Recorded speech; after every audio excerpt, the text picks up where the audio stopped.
Leroy's Pokemon Sapphire walkthrough, part 52. Alright guys, this is the Shoal Cave. Now when you get into Shoal Cave, you're either going to have a low tide or a high tide. Right now we have a low tide, and that's pretty much just going to be completely random. The high and low tides switch every 6 hours, so in order to get through the entire cave, you'll actually have to come here twice. So right now I have the low tide, and either way you can talk to this dude right here. And he says if you bring him back shoal salt and shoal shells, he will make you a special item. Now, if you are in the low tide like me right now, you can find shoal salt. If you're in the high tide, you will find shoal shells. And there's 4 of each that you have to find in here to get this special item. So right now I'm going to get all the shoal salt, and that's pretty much all we really have to do. There's a couple other things we'll actually do other than that. But yeah, the first shoal salt is right here, and keep in mind there's only 4 of each, so you will want to pick up all of them that you see. And also right here there's an ice heel. And it's actually kind of fitting to find an ice heel because there's an ice section of the cave coming up in a bit, but we'll get to that in a minute. Anyways, over here you're going to find a bridge which you have to cross, and by the way, I haven't talked about wild Pokemon in here. You can find Spheals in here, which will eventually evolve into Whaleren, a water and ice type. Those are really powerful Pokemon, so if you want a water type at this point in the game, that's a great option. Or if you want an ice type, you can find those, which are also part ice, like I said. You can find more Pokemon later on in the cave, but I'll get to that later. Anyways, this guy right here, this is kind of cool. You can grab a pretty good item here, the Focus Band, just for talking to this guy. Basically, the Focus Band, it's a pretty useful item. If you get hit with an attack that would normally knock you out, the Focus Band gives you a 10% chance of living that hit with 1 hit point. So, it's kind of by chance, but sometimes you will live a hit that you normally would get killed from. And there's the second shoal salt. The third one's up here. I think there's actually one back in that room with the guy, but I'll just go grab that in a minute. And there's the other one in the same room over here. So the shoal salt really isn't tough to find. Same with the shoal shells. You can see those above me right now, but there's no way of getting to them in the low tide. But it's really not too challenging finding these. The cave I know is kind of intimidating because it's really big, but it's really easy to find all the stuff in here. And yeah, we got all the shoal salt, so if we keep heading this way, you can find a big strength boulder. You can push that aside, and this is a bonus section in the cave, sort of, that you can only get to during the low tide if you have strength. So we're going to go ahead and do that right now. And yeah, this is the ice part that I was talking about.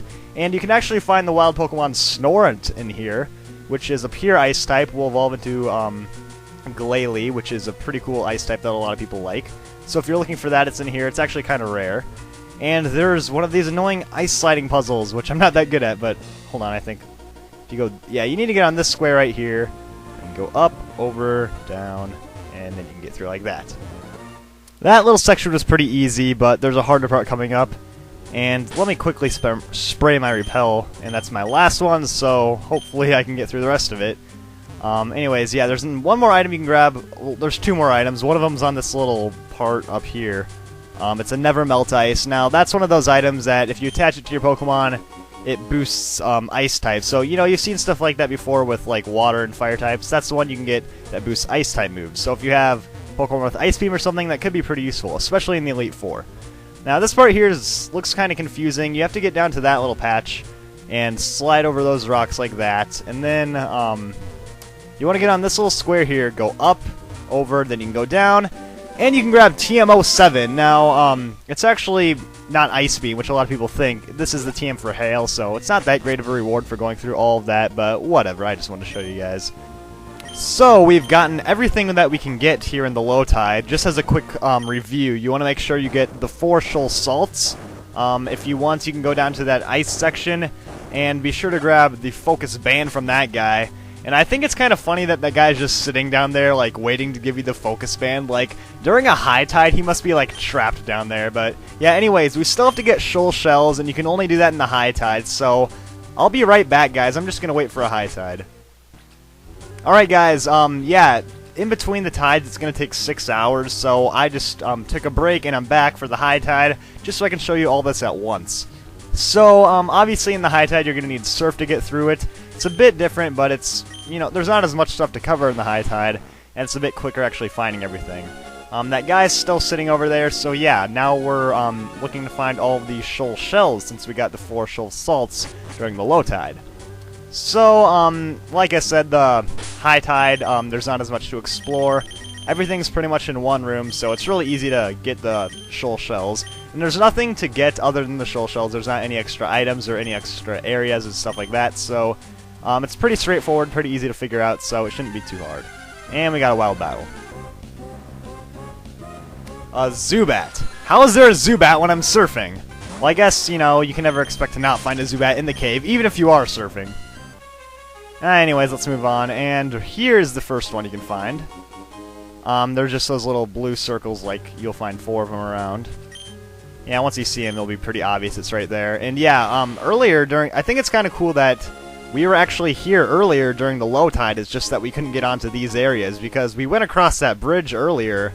It was just that we were way down deeper below all this water during the low tide. So I thought that was really creative on Nintendo's part, putting like the same room, but you know, different areas you can explore depending on the tides. I thought that was really interesting. Just because, you know, they've never really done anything like that, but it's true, because in real life there will be high tides and low tides in places like this. So there's another shoal shell, and the last one's just over here. Actually, I take back what I said earlier. There's actually one item you can grab. I think it's a rare candy over here. But basically what I meant is that there's no other bonus areas, kind of like where you get the shell bell, or not the shell bell, the focus band and the ice area. There's no places like that. But yeah, speaking of the shell bell, that's what your reward is for getting all the shoal salts and shoal shells. So overall, if you want to get the shell bell, you're gonna have to wait at least 6 hours to come back for both the tides. But it's probably worth it. You know, if you just set down your game and come back like the next day and the tides have changed, that'll work out fine, because the shell bell is definitely a good item, and I would recommend going through this stuff because it's really not that hard getting all of these items anyways. And there's a shortcut back to the front, and there's actually another item. I forgot about this. There's a big pearl right here, and a big pearl can be sold for a lot of money. It's basically the same thing as a nugget, but you don't get quite as much money. Anyways, guys, we have 4 shoal salts and 4 shoal shells, so we can get the shell bell from this guy. And the actual cool thing about the shell bell is that you can get as many of them as you want. You can actually come back again in the low tide and get the shoal salt all over again, then come back in the high tide and get the shoal shells all over again. So if you want, you can get 6 shell bells, or even more. But anyways, that's all the time we have now, guys. Next time we're going to be heading into the Moss Deep Gym, so stay tuned for more.